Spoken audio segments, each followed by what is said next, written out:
जय श्री कृष्ण। राधे राधे। आइए रसपान करते हैं परिवर्तनी एकादशी की व्रत कथा का। भाद्रपद शुक्ल एकादशी की पौराणिक कथा इस प्रकार है। युधिष्ठिर कहने लगे, हे भगवान, भाद्रपद शुक्ल एकादशी का क्या नाम है? इसकी विधि तथा इसका महात्म्य कृपा करके कहिए।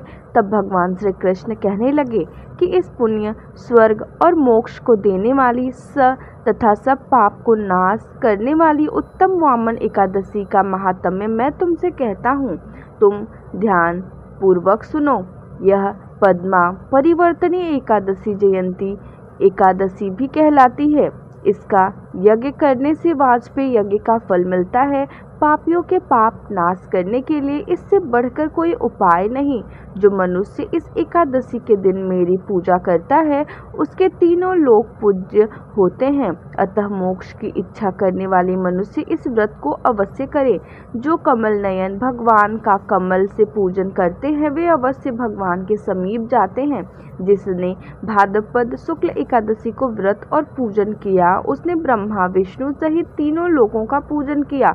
अतः हरिवासर अर्थात एकादशी का व्रत अवश्य करना चाहिए। इस दिन भगवान करवट लेते हैं, इसलिए इसे परिवर्तनी एकादशी भी कहते हैं।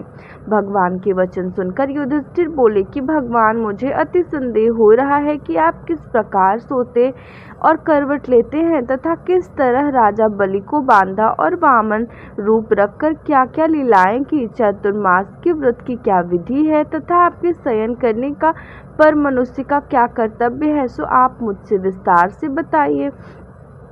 श्री कृष्ण कहने लगे, हे राजन, अब आप सब पापों को नष्ट करने वाली कथा का श्रवण करें। त्रेता युग में बलि नामक एक दैत्य था। वह मेरा परम भक्त था।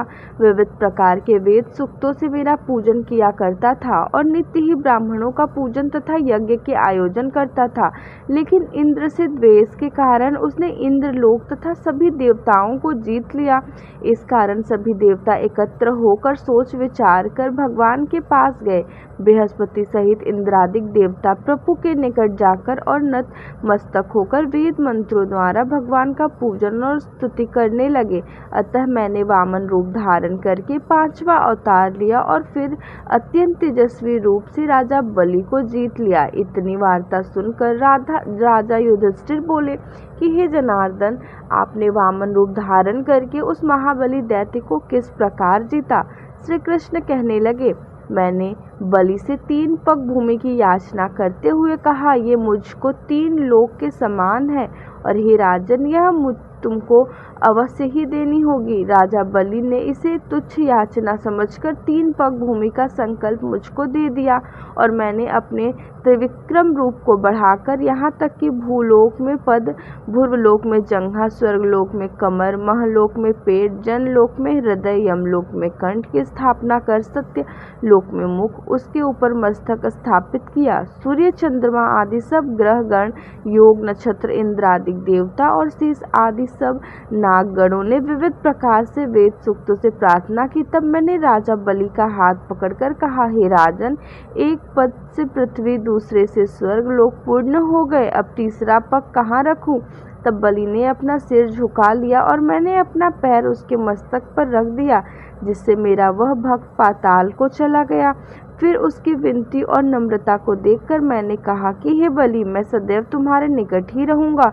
विरोचन पुत्र बलि से कहने पर भाद्रपद शुक्ल एकादशी के दिन बलि के आश्रम पर मेरी मूर्ति स्थापित हुई। इसी प्रकार दूसरी झीर सागर में शेषनाग के सस पर हुई। हे राजन, इस एकादशी को भगवान शयन करते हुए करवट लेते हैं, इसलिए तीनों लोकों के स्वामी भगवान विष्णु का उस दिन पूजन करना चाहिए।